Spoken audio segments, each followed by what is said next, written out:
My name is Justin Moore. Thank you for taking the time and initial interest in our digital archive and virtual museum platform.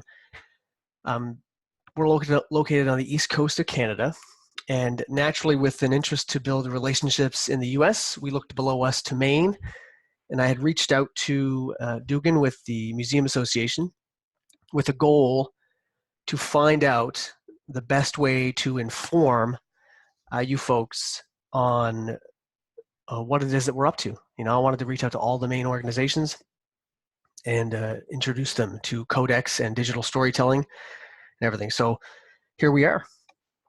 Codex is a software platform that has been developed by Datavan Systems, and as a quick background, Datavan has been in business for 20 years, providing First Nations communities with custom student data management software. Now, our close relationship with these communities inspired many conversations around culture and language, and more importantly, conversations around their challenge to preserve language and culture. We wanted to help, and we knew we could. And what came from this was a platform called Cultural Codex.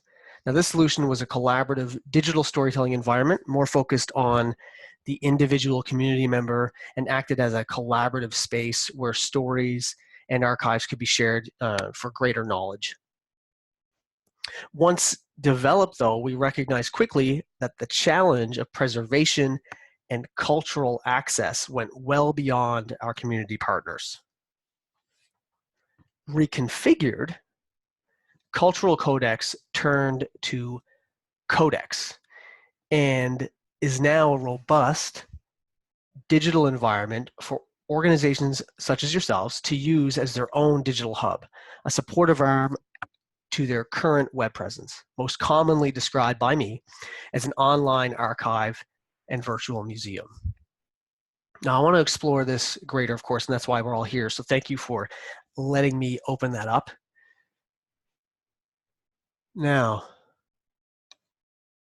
Codex, this is the main page of a Codex, and this is my demo site, so we'll be flipping through here.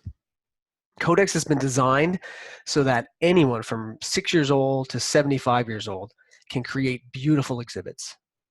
Now, this is the main page of your Codex. Where it says City Museums and Archives, that could be anything. So that could be Maine Museum or Maine Historical Society. This platform, you get to design. It's a templated system, so we control the shapes locations, but you get to control all of the content inside of that. You get to set up your Codex so that it looks like a part of your existing web environment. So while the interface will look a little different from your website because it's a templated system, the URL can be in line with your current URL. So up here at the top, you see customcodex.com right now, but as a client of ours, and I can show you this later in the setup administration, we point the Codex platform to a subdomain that is tied to your URL. So from the outside world, they feel like they're still in your environment.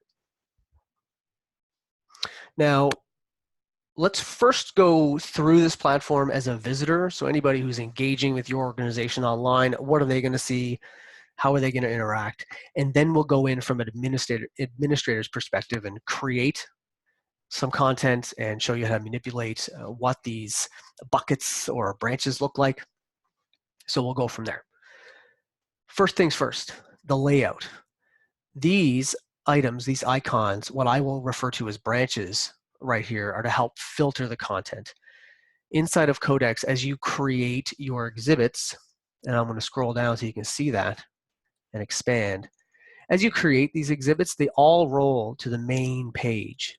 Okay, you control which ones show up first and in what order they show up in, but they are all here. A visitor who comes to your institution may have very specific interests. So they may want to look at your museum exhibits, or there may be some events and programs they're interested in, whatever these topics might be. And it doesn't need to be just 4. There could be 10, there could be 2. You control that part. But this allows them to filter their viewing. So we're going to click on Museum Exhibits, and that's going to bring me into that subcategory. And as you notice right away, the whole screen changes, and there are 2 more subcategories, and what you view as exhibits change. If you ever hear me pause a little too long, folks, I'm just making sure that no one else has popped in that I have to accept. Okay, so let's choose one more, and then we'll get into seeing what the exhibits look like. So I'm going to choose permanent exhibits. So I've now filtered my interest twice. And then I come into the permanent exhibits world. I'm going to say this a lot, but this could be anything, right? So I have it as permanent exhibits. You could have it as, pick a topic, right? So it's really going to be up to you. And now here I see some more subcategories inside of permanent exhibits. If I wanted to filter further, I'm not going to. I'm going to leave it as is. And we're going to start exploring some galleries or exhibits. The first one here is the minors. You can see right at the bottom the authors. So right away we give you an idea as to who created this. It could be a curator's name or the organization as a whole. The user is going to click on that, and it's going to load this exhibit. Now this exhibit can stay in minimized fashion, or you can hit view this gallery in a new tab, which I'm going to do, and it'll expand that to full screen view. First thing I want to show you here is that it is its own website. So anything you create, any exhibit you create, is essentially its own website, and you get a URL up here.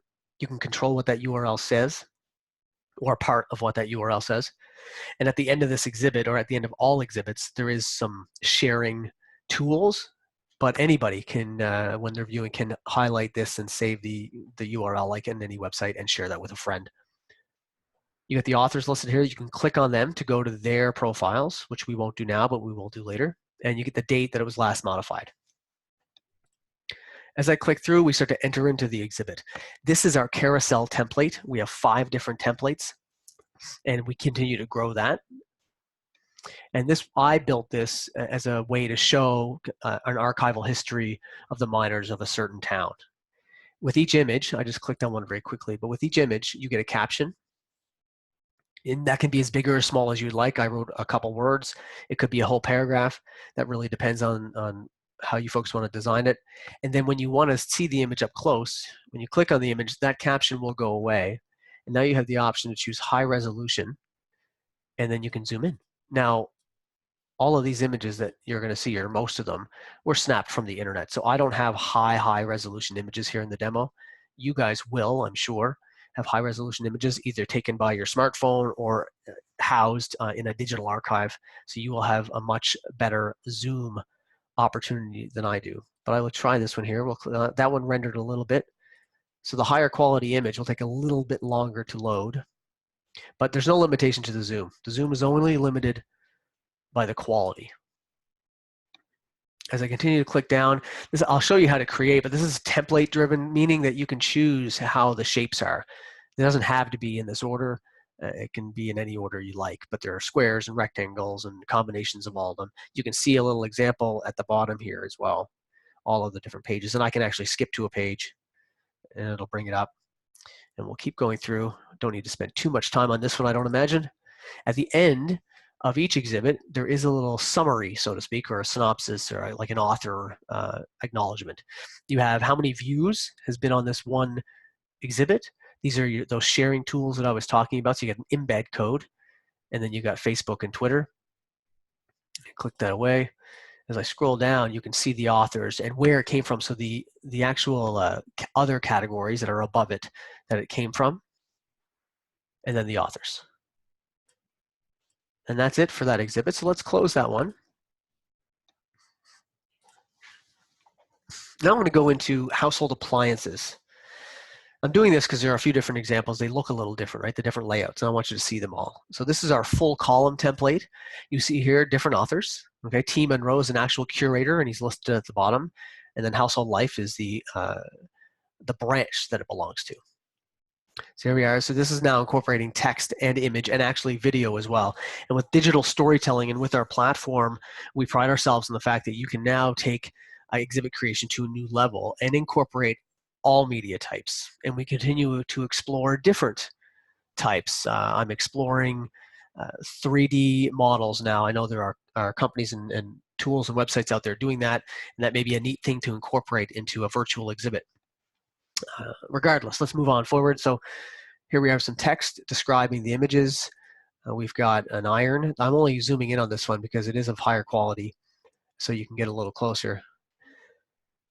And as we scroll down further, so I've got a list of more images relating text to that. Here's a great one.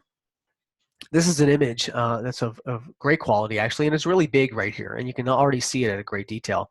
However, if it is of great interest to a viewer, now they can zero out and see the whole item. They can hit high resolution. I've already rendered it, so it's a little bit quicker. And then this one, you can zoom way in, right? So again, it starts to illustrate the quality of image does really dictate how well you can zoom. As I continue to scroll down, you have a video here. This is a YouTube video. YouTube video can be watched in this format. You can expand it and then just hit escape and get back to your story or your exhibit and continue on reading or viewing. And then at the end, just like in the last one, you have kind of a summary, right? Who created, you can share it. Here's the author is actually a curator of communication. So this is his profile link. I'm not gonna click on him, but it's a link to where he exists and the different types of exhibits he's been a part of. Someone can interact directly with him should they want to. Okay, let's go to one more, vintage tools. So vintage tools is another one that I'm going to expand, and this is a masonry layout, and this one is great for illustrating images and videos without any real order required. So I like this to present media with its captions, excuse me, in kind of a mosaic way. So the template itself drives the positioning of these images and videos depending on their size. So I wouldn't choose this for something that needs to be in chronological order. But it is a nice way for everybody to see. And when you do, like in all of our templates again, when you see one that you really want to zero in on, like this rusty old hammer, sledgehammer, mallet, whatever that is, you can click high res again. And this is a really high resolution image, or compared to the other ones I have. So I, as a viewer, can really get up close. And I love this one, so I like to show it. And you can see the detail. So that's pretty fantastic. And zoom right back out and close it. And at the bottom, and we'll actually go a little further here, you do have the views and all the other things I've showed you. And here's Kay Sullivan. And I want to go to her profile because I'm really interested in her. I love that picture and I want to see more of what she's done. So if I click on Kay Sullivan, in this tab, it's going to bring me to her profile. And now I see the parts of the museum that she is a part of. There's education programs, industry, and transportation. So she's created or has some administrative rights to these portions. Oh, just 1 second, folks. There's someone trying to join here. Hit admit. Okay, they're in. Sorry about that. So back to Kay Sullivan. I can now choose and see what exhibits she has created. So here they are. There's the vintage tools that we looked at, vintage bikes. So you're getting a snapshot into, not even a snapshot, a full view of what she has created with this institution. Now, she can choose to market herself and the things that she's done by taking this URL and having it a part of her social experience, emailing it to folks, whatever she wants to do. But this is her profile, and she can design it as such. This is also something that now you can engage with and keep monitor of every time you know that Kay Sullivan has created a new exhibit. This is where it exists, and you can have it bookmarked. So it's kind of a neat feature that I wanted to show you. Now from here, I'm going to go back to the museum by clicking Museums. And I want to go to Video, Audio, and Document branch. And the reason I'm going here is because I've created some exhibits that have more types of media. So we've got audio and video included, just to give you a little bit of a fuller experience. The first one I want to look at is the immigrant stories. Again, I designed all of this, so you see this page is completely different than the other pages. You guys are in full control. When you sign up to Codex, just as a sidebar, everything is completely blank. And you've got the tools and everything to help you through it. Me here as well to help train you guys through it should you sign up. We're going to look at this in a minimized view. This is our slide template. So this is meant to have one item in front of you, one image, one video, one text box, just so that it's zeroed in on the one piece that someone is looking at. It's a nice, you can overlay now text over a beautiful image to enhance that text. At the bottom, you can have a preview of the slides to come, and you can choose to go to one. I want to go one by one, but you can choose which one you want to go to and click on it. I click forward, and this is an audio or an oral history type exhibit. So instead of just listing a bunch of files on a web page that someone can click on with maybe some text description, what's beautiful about this is you can have an image representing the story that someone can click on and listen to. And you can also have text that does relate to it. Now, I have only one couple words at the bottom of this one that you can click on and then read, but this could be a story in itself. It could be a full paragraph that the viewer clicks on, and then they can read, close it, and then they can hear what it is. This is music, so we're not going to let that play. I'm going to pause that. As I click through, again, same thing. I can click on it. I can read maybe a summary of what this oral history is going to be. Close it and move through. It's just a more engaging experience for the viewer, and it's what we're trying to create when we're talking about digital storytelling, themed exhibits. All of that relates to how engaged a visitor can be. So let's close that one. Another one I wanted to show you was a more simplistic version of an oral history or audio file exhibit, but this one is actually using SoundCloud, and it's to illustrate that we can embed as well. So along with uploading files, which is very common, you're going to have a digital archive likely that will be housing a lot of this. But if you do have things or would like to have things housed in SoundCloud or on YouTube or whatever that might be, we can embed those files here, which takes up less storage space too, so that's a bonus. So this is Margaret Bennett. These are SoundCloud files. I didn't incorporate any other media here, so you could have pictures here, you could have text here. I did not do that. My choice, right? And here's SoundCloud, so you just click on these and you can listen to it. You can't, because we're in this type of environment, but normally you could. And at the bottom, again, now it's getting repetitive that way, so we don't need to keep explaining that. The last one I want to show you is a newspaper archive.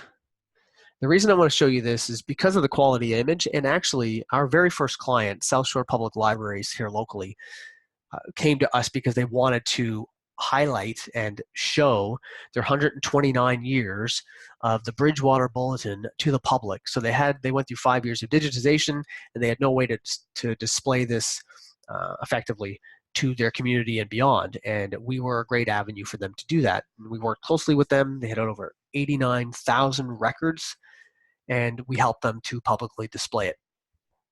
And this is a very small snippet of their collection. This is the May 1934. I can click through, and we're going to see the way these images are presented.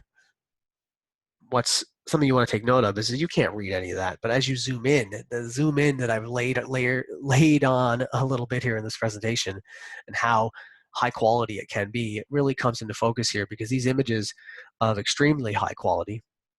So if I hit high resolution now, it's going to render, and now I can zoom in very close. So first I see it's May 3rd, 1934. This is a scanned image, but I can read anything. And these articles or these papers are fantastic. They're very fascinating, actually, some of the articles and advertisements I really like to look at. But I just wanted to show you how close you can get. And zoom out. So if any of you are looking to digitize or have digitized newspapers and want to present that in a unique way, this is a great way to do so. Okay, so now we've looked at exhibits, and those are all different types of exhibits that we can create in terms of the layouts. The last thing I want to show you before we get into how to create is the media archive. So I talked about exhibits and how that's our focus and having a themed experience for your visitor, but I do recognize how important it is to be able to present your digital archives to the public in more of a list format, a database format, something that you're familiar with now by visiting other museum and archival websites. They make their media available. So I'm just going to click through here. We have a digital archive as part of this platform. As you upload images and any media type, it is stored in your digital collection. Or you can upload a large amount to your digital collection and draw from that to create your exhibits. I'm just going to click on permanent exhibits here. Each, we have a I'm going to click on this here, media, and that's going to bring you into the media files for each category. So we have it segmented so that when you're sitting inside of one branch, you get to view the media, the digital collections for that branch. Okay? Instead of seeing it in a mass way that you're going to then filter through, it's already filtered somewhat for you. So here we are. And it's laid out in thumbnails, so I can click through. I don't have a lot in this demo, but you see what you see the idea.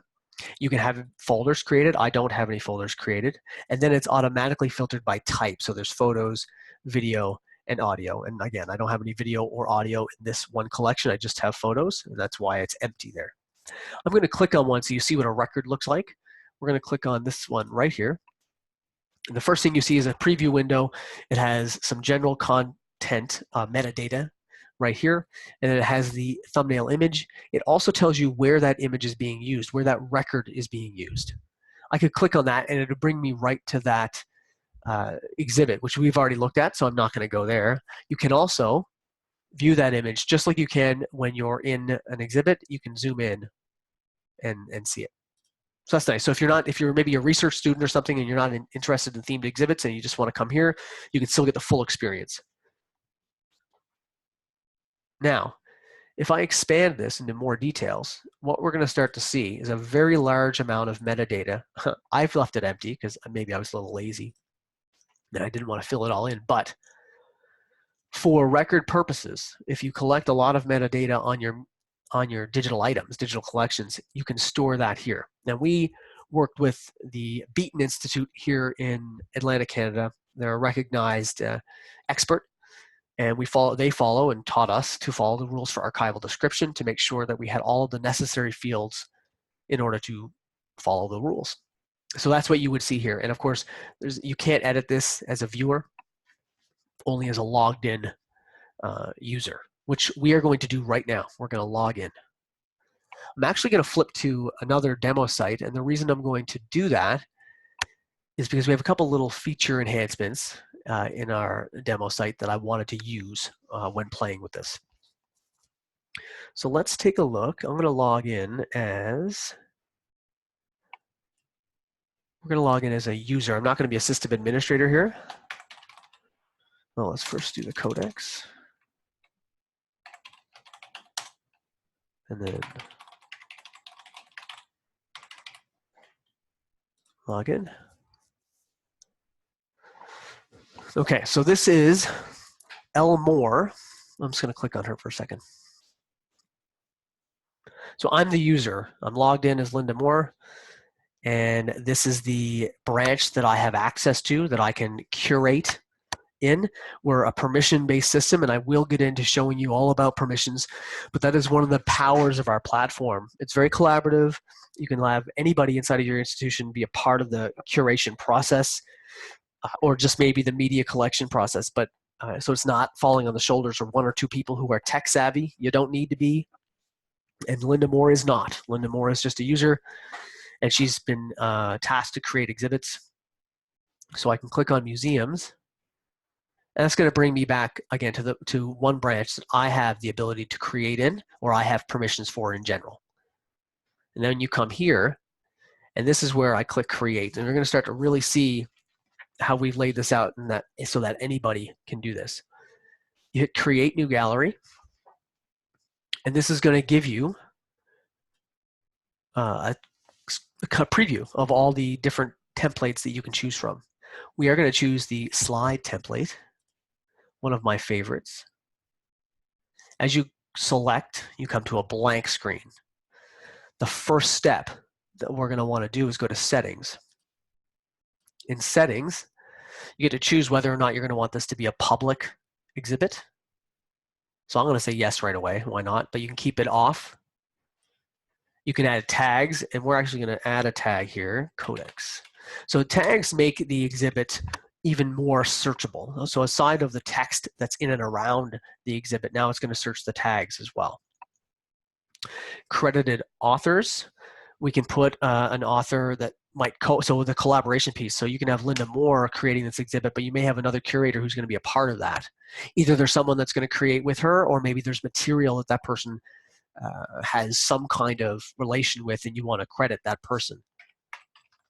So we're going to put see more in there, add to credits, and permissions we have to leave alone because Linda Moore does not have the access rights to add someone's permissions to an exhibit. That's an administrator's rights. So let's save. And then what we're going to do is start creating. So I'm hitting the pencil up there. I'm just creating a title. So let's do that. A Codex Historical Archive. And then we want to upload a photo. So I'm clicking upload. And here we are. I'm going to choose the Codex van here. There's the image. You could choose a color instead. I like the photo.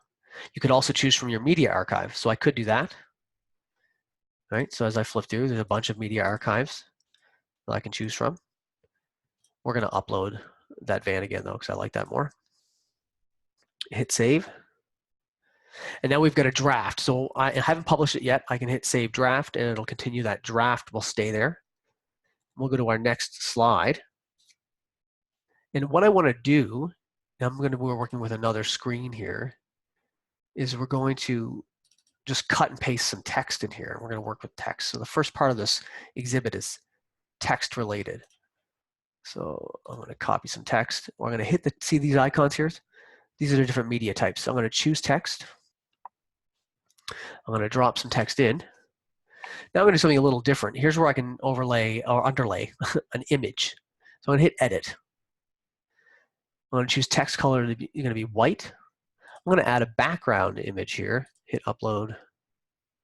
We're going to choose this file here. It'll take a second. There's the file.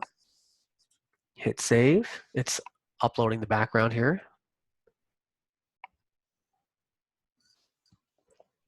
And there we are. Now, what I also want to do is, so I just took the E from leverage by accident. We're going to take Codex. I want to make that a hyperlink. So now I can do that. Hit OK. Yeah, so now Codex is a hyperlink. We're actually going to make that bold as well. So this is a simple text editor, so you can make the text small, big, or regular size. It is bold, italics, underline, and some bullets or numbered. So you can do a few things. It's not meant to be an elaborate editor. Okay, and then we want to add a video. So I'm going to upload a video. And we'll take this one right here. Caption. Hit save. Now you've grabbed your video. It's just going to render it to make sure it's just uploading a file. So it takes a minute to render. Then we can move on while it's doing that, and we're going to add an audio. You can embed, but we're not going to embed yet. We're going to upload an audio clip right here. You can add a cover image. And let's choose upload new file, Codex. Hit save here. There we are. And then what I want to do is upload, let's see here, let's do another image. We can just do one more image here, new photo, new staff, hit save. The last thing I want to show you with this is uploading, we're not uploading, but embedding. So I'm going to do a video here, and I'm going to embed YouTube. Let's see what that looks like. Hit save. So there's embedding YouTube, and then there's Vimeo, if I'm pronouncing that properly. Right here, embed. Okay, and lastly, I'm doing this quickly, but it shows you how easy it is. Now I'm a little used to it, of course, but it's still not complicated to work with.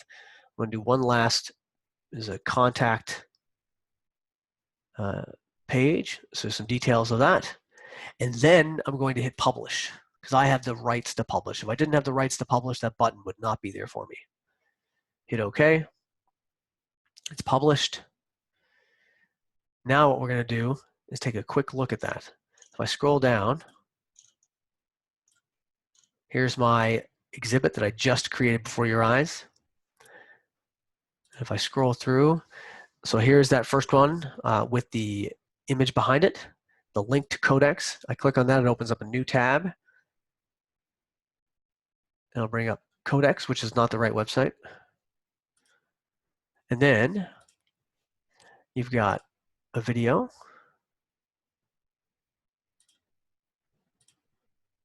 Here's the audio, which again, you're not going to hear the sound because of the webinar setup that we're on. Image. This is the YouTube video, so we talked about embedding through YouTube. That's what this looks like. Pause that. Another video. Vimeo looks a little different.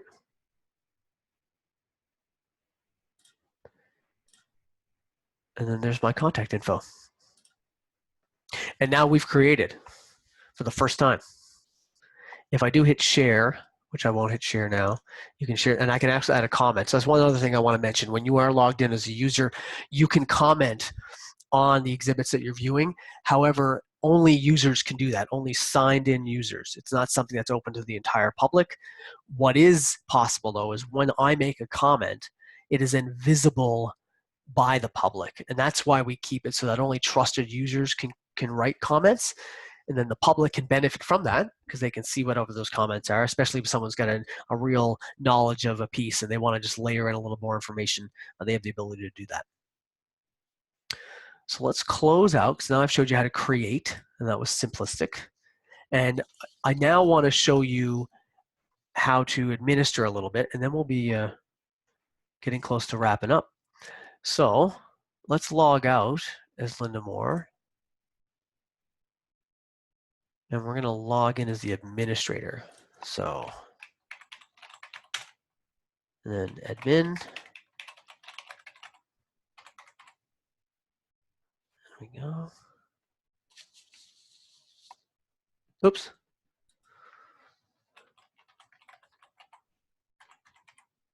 Log in. Let's try that again.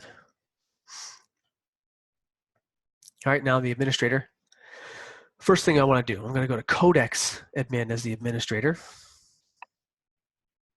And this is where it gives you all the controls. So the first thing you can do is work with this bar up top here. The social media links, the different website links, links back to the main page. Here's a website link. You can add in a logo image if you want. These are all choices you can make on this screen right here. You can add a user sign up.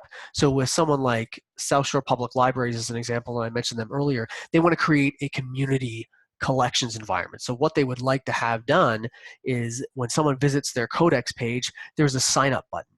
And the public can then choose to self-disclose that they want to help create a community collection. They want to sign up and share. When someone signs up, they get limited access, but then you as an institution can interact with them and evolve their permission level, make them a curator, whatever you want to be able to do for them, you can, but it starts with giving them the sign up button. And then there's the URL integration. This is what I talked about earlier, about the URL up top here.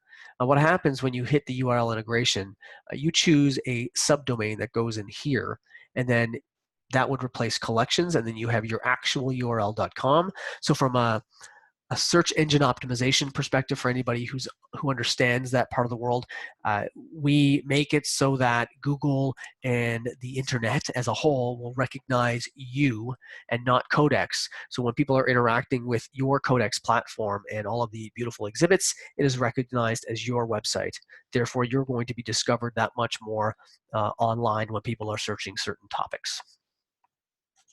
Let me just make sure that's not, this is a demo site, I don't want to have that enabled.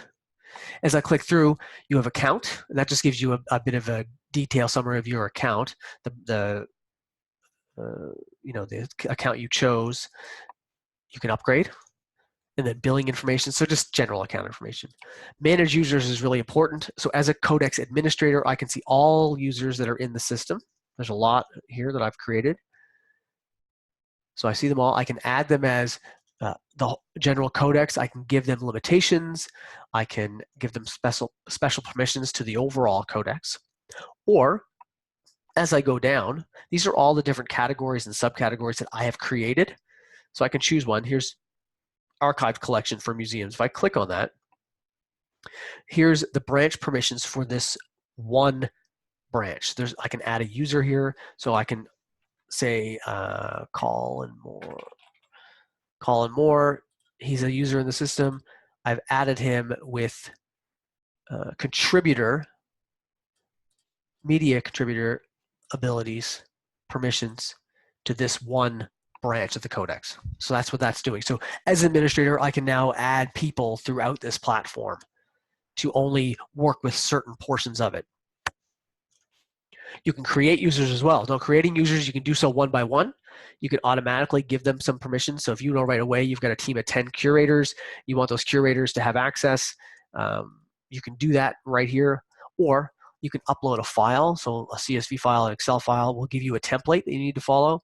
And then you can do a bulk upload to make your life a lot easier. So that's the managing users side of business.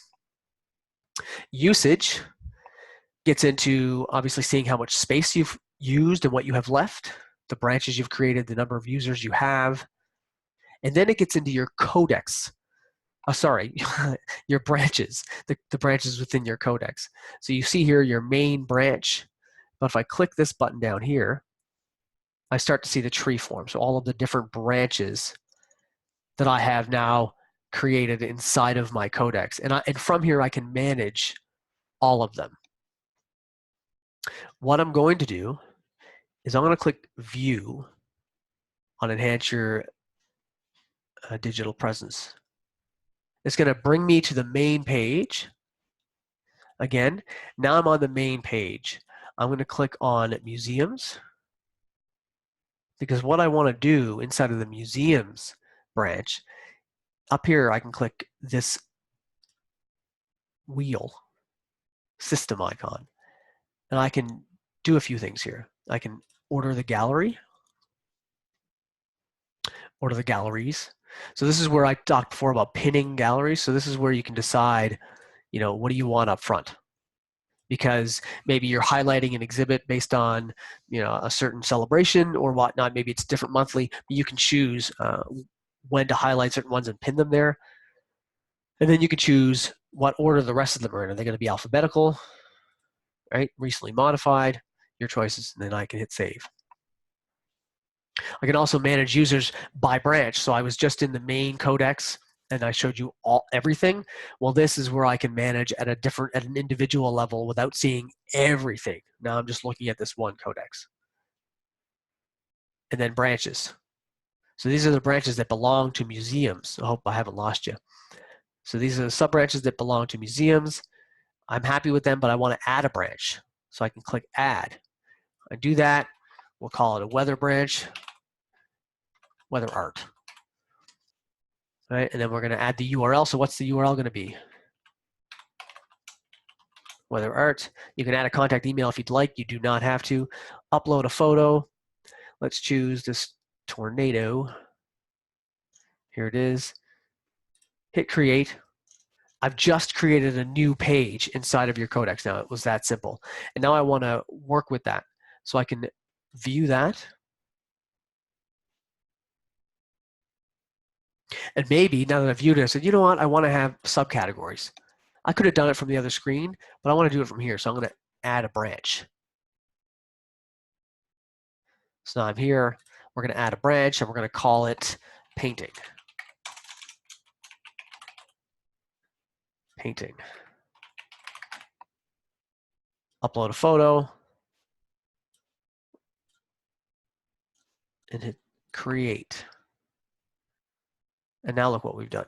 So if I go back to the public page, I've created a whole new world, weather art, here's painting. I may have 15 more subcategories. That is my choice. And that, folks, is where I'm going to end this off. We've showed you how to create as a user. We've showed you how to look as a visitor. And hopefully I've been able to illustrate how really simple this is to work with and how beautiful it represents. Our goal really is to help organizations like yours stand out and present your archives to the public in a way that really inspires true engagement from the community and continues to encourage more in-person visits and program attendance. That's our goal. I hope I get a chance to talk to you folks in the future. My information is, where did I have it? So you can see it. It was somewhere. Well, we'll email it out to y'all. So we'll make sure that Dugan sends you this stuff. And that's it. That's a wrap. Have a great afternoon and weekend.